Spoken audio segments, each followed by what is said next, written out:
माझ्या सर्व ताई दादा मैत्रिणींना श्री स्वामी समर्थ. माझ्याकडे ना मोठे मोठे लकी बांबूचे 2 झाडं आहेत. तर पानं आहे ना त्याचे पिवळे झाडले होते, पिवळे पानं काढून टाकले. तर बघा आता झाड किती छान आणि हिरवगार दिसायला लागलंय.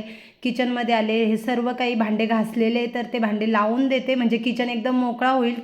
तांब्याचा हंडा घासला आहे, माठ पण भरून ठेवायचा आहे आणि तांब्याचा हंडा भरून ठेवायचा. आता केंट चालू करायचा आहे, पण मग म्हटलं वरती RCC टाकी बनवली आहे ना, ती धुतल्यानंतरच केंट चालू करू.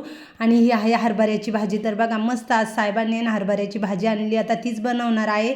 आणि हे माझ्याकडे ना सिल्वरचे देवपूजेचे भरपूर भांडे आहेत, तर आज ते घासले आणि ते डायनिंगवरतीच आहेत. आता माझं चाललं होतं वरण भाताचा कुकर लावू का हरभऱ्याची भाजी बनवूया, तर हे म्हटले आता हरभऱ्याची भाजीच बनव.